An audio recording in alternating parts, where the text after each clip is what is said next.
नमस्कार दोस्तों, मेरा नाम श्रीश गुप्ता है और मेरा सिलेक्शन यूपी पीसीएस 2016 में बीडीओ यानी खंड विकास अधिकारी की पोस्ट पे हुआ है और आप मुझे देख रहे हैं दिल्ली नॉलेज ट्रैक DKT पर। अगर मैं अपनी एजुकेशन की बात करूं तो मैंने कंप्यूटर साइंस में बीटेक किया हुआ है और बीटेक के बाद मैंने तुरंत मेरा कैंपस सिलेक्शन हो गया था और मैंने प्राइवेट कंपनीज़ में भी काम किया है। अब बात करते हैं यूपी पीसीएस परीक्षा के बारे में। तो ये 3 स्टेज की परीक्षा है। जैसे कि संघ लोक सेवा आयोग की परीक्षा होती है, सेम उसी तरीके से यूपी पीसीएस की परीक्षा भी होती है। इसमें पहला स्टेज को प्री और सेकंड स्टेज को मेंस और थर्ड को इंटरव्यू कहते हैं, जैसा कि हम आप सभी जानते हैं। तो ये तीनों स्टेज एक दूसरे से बिल्कुल डिफरेंट होती हैं। जैसे कि पहले स्टेज की बात करें तो प्रीलिम्स एग्ज़ाम ये एक ऑब्जेक्टिव टेस्ट होता है ऑब्जेक्टिविटी का, और दूसरा होता है मेंस एग्ज़ाम जो कि सब्जेक्टिव क्वेश्चंस आते हैं, और तीसरा स्टेज होता है पर्सनालिटी डेवलपमेंट। पर्सनालिटी डेवलपमेंट यानी जिसको हम इंटरव्यू भी कहते हैं। तो अगर हम इन तीनों में से सबसे पहले से बात करेंगे कि कैसे हमें प्री की क्या योजना होती है, मेंस की क्या योजना होती है और इंटरव्यू की क्या योजना होती है। तो प्री में ऑब्जेक्टिव नेचर के क्वेश्चंस होते हैं जिसमें कि 2 पेपर्स होते हैं, पेपर 1 और पेपर 2। पेपर 1 का स्कोर आपका काउंट होता है और पेपर 2 जो होता है वो क्वालिफाइंग नेचर होता है। ये बिल्कुल उसी तरह से होता है जैसे कि संघ लोक सेवा आयोग की परीक्षा में होता है। तो अब इसमें सबसे बड़ी चीज़ आती है कि आखिर हम इसकी तैयारी कैसे करें, हम प्रीलिम्स की तैयारी कैसे करें। तो क्योंकि प्रीलिम्स टेस्ट है हमारी ऑब्जेक्टिविटी का, तो इसमें ये एक बहुत बड़ा चैलेंज आता है कि हम आखिर ऑब्जेक्टिव प्रश्नों को तैयार कैसे करें। जैसे कि पहले मेरे साथ क्या होता था, जब मैंने तैयारी शुरू की थी तो मैं चीज़ों को बिल्कुल लिटरेचर फॉर्मेट में पढ़ लेता था। जैसे कि अगर मुझे अकबर के बारे में पढ़ना है तो मैं अकबर के बारे में जब पढ़ाई शुरू करता था तो अकबर से रिलेटेड चीज़ें तो मैं सब कुछ पढ़ लेता था। मुझे पता सब कुछ चल जाता था कि अकबर कौन थे, अकबर कब पैदा हुए थे, अकबर के काम क्या थे, अकबर ने कैसे काम किए, सुधार क्या किए और क्या उनकी अच्छाइयाँ थी, क्या उनमें शॉर्टकमिंग्स थी, ये सारा कुछ तो मुझे पता रहता था। उसके बाद फिर जैसे अब दूसरी चीज़ मैंने आपको बताई कि ऑब्जेक्टिविटी का टेस्ट है, तो लिटरेचर ना पढ़ के उसके ऑब्जेक्टिव फैक्ट्स को याद करना ज़्यादा इम्पॉर्टेंट होता है। जैसे कि अब मैंने अकबर के बारे में सारा कुछ पढ़ लिया, फिर जब एग्ज़ाम में बैठा तो उसमें अकबर से रिलेटेड क्वेश्चन आया कि अकबर ने धर्म कौन सा चलाया था और ये धर्म उन्होंने कब चलाया था। तो धर्म तक तो मुझे पता था, लेकिन धर्म उन्होंने कब चलाया था ये चीज़ मुझे पता नहीं थी। यानी कि कुछ ना कुछ फैक्ट्स मिसिंग थे, और ये फैक्ट्स ही स्ट्रेट अवे आपसे यूपी पीसीएस की प्रीलिम्स की परीक्षा में पूछे जाते हैं। तो इस चीज़ का हमें बहुत ध्यान रखना होता है कि हमसे कोई फैक्ट्स मिस ना होने पाए। तो what is the solution for that, हम कैसे, how can we prepare for that.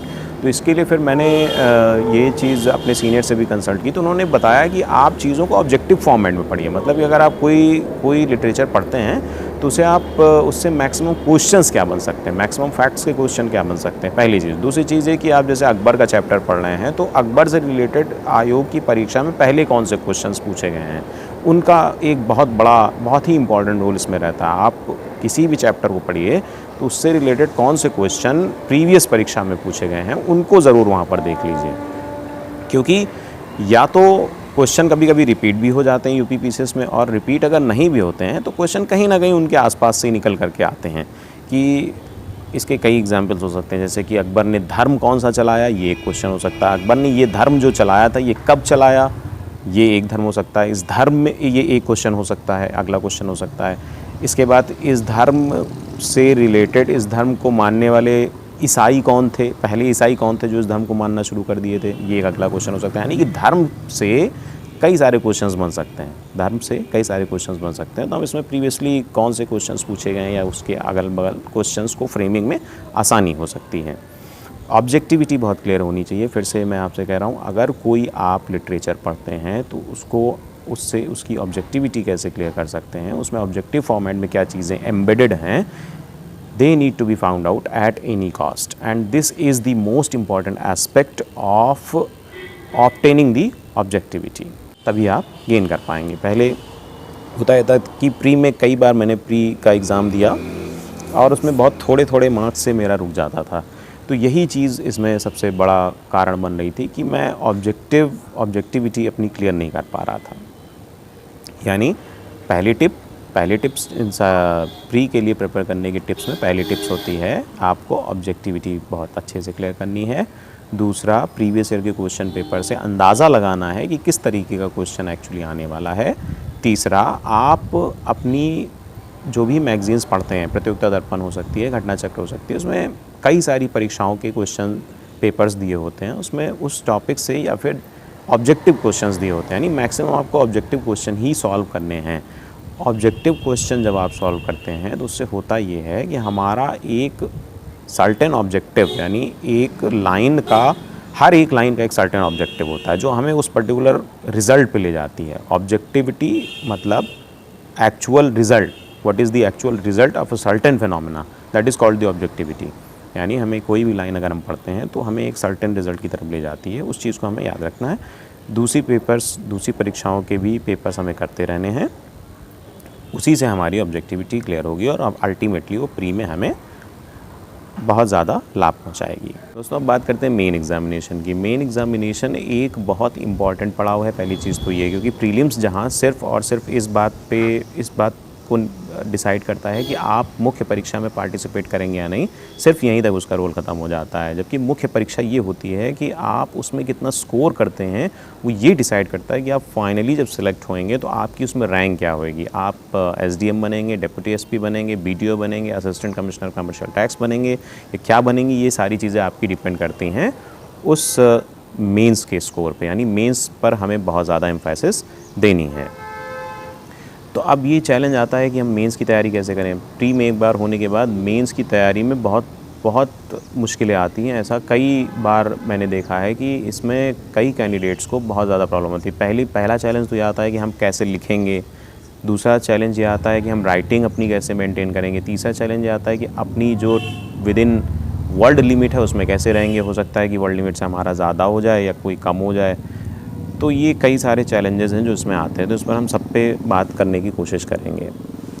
पहले तो देख लेते हैं कि मेंस का जो फॉर्मेट है वो क्या है। इस बार से, यानी 2018 से, पीसीएस 2018 से मेंस का फॉर्मेट काफ़ी चेंज हो गया है। पहले इसमें ऑप्शनल 2 हुआ करते थे, अभी ऑप्शनल 1 है और 4 जीएस के पेपर हैं, चारों सब्जेक्टिव हैं, और एक हिंदी है और एक निबंध है जिसको हिंदी और इंग्लिश दोनों में, हिंदी या इंग्लिश किसी में भी आप लिख सकते हैं। कुल मिलाकर के 8 पेपर्स होते हैं। और इसमें जो सब्जेक्ट है, सब्जेक्ट 1 ऑप्शनल और 4 जीएस, ये उसी तरीके से लिया गया जैसा कि बिल्कुल यूपीएससी का फॉर्मेट है। तो सबसे पहले हम आते हैं सब्जेक्ट पे। सब्जेक्ट के दोनों पेपर्स को हम कैसे मैनेज करेंगे उस चीज़ पर बात करते हैं, या कि मैंने कैसे किया उस चीज़ पर भी मैं थोड़ा सा बताना चाहूँगा, क्योंकि मेरा तीसरा प्रयास था। पहले और दूसरे प्रयास में जो गलतियाँ मुझे समझ में आ रही थी उनको मैंने तीसरे प्रयास में दूर करने की कोशिश की, और अल्टीमेटली उनमें अच्छे मार्क्स फिर मुझे मिल पाए। तो उससे मुझे पता चला कि हाँ, ये सर्टेन गलतियाँ थी जिनको मैं वहाँ पे कर रहा था। तो मेंस में कहते हैं कि ये सब्जेक्टिव एग्ज़ाम है। सब्जेक्टिव एग्ज़ाम में ये होता है कि आपकी सब्जेक्टिविटी जो होती है वो किसी दूसरे से डिफ़र कर सकती है। यानी कि एक ही सब्जेक्ट पे कई सारे लोगों के कई सारे आइडियाज़ हो सकते हैं। जैसे कि आरबीआई को हम ले लें, आरबीआई की ऑटोनॉमी के बारे में ले लें, तो कुछ लोग कहेंगे हाँ ऑटोनॉमी सही है, कुछ लोग कहेंगे नहीं बिल्कुल ऑटोनॉमी सही नहीं है, कुछ लोग कहेंगे कि 50% ऑटोनॉमस हो जाना चाहिए, और कुछ लोग कहेंगे कि 50% ऑटोनॉमी आप गवर्नमेंट कंट्रोल होना चाहिए। तो ये एक सब्जेक्टिविटी होती है, लेकिन सब्जेक्टिविटी में भी there should be maintained the objectivity. यानी कि objectivity is the most important aspect which is never to be forgotten. मतलब अगर क्वेश्चन की कोई डिमांड है तो हमें उस डिमांड से इधर उधर नहीं जाना। ये कहा जाता है कि हमारी ऑब्जेक्टिविटी सब्जेक्टिविटी में भी मेंटेन रहनी चाहिए। पता चला आरबीआई के बारे में हमसे पूछा गया और हम ऐसा उसमें लिखना शुरू करते हैं कि उसमें कुछ पुट हम ये भी डाल देते हैं कि गवर्नमेंट ऑफ इंडिया के इकोनॉमी डिपार्टमेंट या फिर दूसरे डिपार्टमेंट्स के बारे में भी उसमें ला करके लिखना शुरू कर देते हैं। तो ये चीज़ें डिज़ायर्ड नहीं होती हैं। इससे हमें मार्क्स मिलने में हो सकता है कि उतने अच्छे मार्क्स ना मिले जितना हमें एक्सपेक्टेड हो। यानी कुछ चीज़ें हैं जैसे कि ऑप्शनल्स में टू द पॉइंट रहना है। पहले अगर आप किसी चीज़ का आंसर लिखते हैं तो थोड़ा सा 2-3 लाइंस में इंट्रोड्यूस कर दीजिए, उसके बाद फिर आप पॉइंट्स में आ जाइए। कुछ हेडिंग्स अगर आपको डालनी है तो आप बहुत ही प्रैक्टिकल तरीके की हेडिंग्स डालिए। बहुत ही डेली बोलचाल में जो भाषा यूज़ करते हैं उसका प्रयोग आप कर सकते हैं, कोई उसमें प्रॉब्लम की बात नहीं है। मीडियम कोई भी हो सकता है, आपका मीडियम अगर इंग्लिश है तो भी कोई प्रॉब्लम की बात नहीं। आप तब भी अपनी भाषा के हिसाब से, अपने मीडियम के हिसाब से उसमें सामान्य बोलचाल या सामान्य चीज़ों को रिफ़्लेक्ट करती हुई हेडिंग्स का प्रयोग करिए। अगर आपका हिंदी मीडियम है तो आप हिंदी मीडियम में भी सामान्य बोलचाल और सामान्य भाषा को रिफ़्लेक्ट करती हुई हेडिंग्स का प्रयोग कर सकते हैं। अब ये आता है कि क्वेश्चन जो आते हैं, क्वेश्चंस का हम कहाँ से तैयार करें, डेटाबेस की किस तरीके के क्वेश्चन आएंगे, इसके बारे में हम कैसे जानकारी प्राप्त हो सकती है। तो क्योंकि 2018 एक पहली परीक्षा होएगी जो अपने इस नए फॉर्मेट में इसको कराया जाएगा। तो अभी तक जो एक्सपेक्टेड है, ये एक्सपेक्ट किया जा रहा है कि जो यूपीएससी का पैटर्न है या कि जो आसपास के स्टेट्स मध्य प्रदेश हो गया, राजस्थान हो गया, जहाँ पर भी ये नया फॉर्मेट लागू हुआ है यूपीएससी की तरीके का, और जनरल स्टडी वाले जो सब्जेक्ट्स हैं वो सब्जेक्टिव फॉर्मेट में लागू हो गए हैं, तो विशेषज्ञों का यही मानना है कि मोर और लेस वहीं उसी फॉर्मेट में क्वेश्चन यहाँ पर पूछे जाएंगे। तो कई सारे मॉडल पेपर्स, टेस्ट सीरीज़ वगैरह भी मार्केट में हैं जिनसे जो थोड़ा सा एक आइडिया देती हैं कि किस तरीके के क्वेश्चन आएंगे। हालांकि शब्दों की सीमा तो डिसाइड हो ही चुकी है कि 100 जो जनरल्स वो आपका ये ऑप्शनल होएगा, इसमें शब्द सीमा क्या होएगी। और आखिरी में मैं बहुत बहुत धन्यवाद कहना चाहूँगा डेली नॉलेज ट्रैक को, डीकेटी की पूरी टीम को, कि इनका जो ये प्रयास है ये बहुत ही इनकी पूरी टीम, मैंने देखा डीकेटी के काम करने का मैंने तरीका देखा, इनकी पूरी टीम बहुत ही मेहनत से हम जैसे लोगों को या जो सेलेक्ट हो चुके हैं इनको अप्रोच करती हैं, फिर उनके साथ मिल करके एक ऐसे वीडियोस को प्रिपेयर करती हैं जिससे कि आने वाले एस्पिरेंट्स को फ़ायदा होता है। तो डीकेटी की इस प्रयास को मेरी बहुत बहुत शुभकामनाएं, और मैं बहुत ही अच्छा ये एक नोबेल कॉज़ है कि आने वाले एस्पिरेंट्स के लिए डीकेटी इतनी लगन से इतना काम करता है।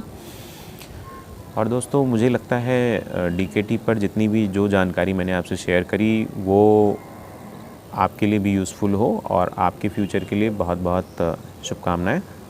Thank you all and thank you team daily knowledge track.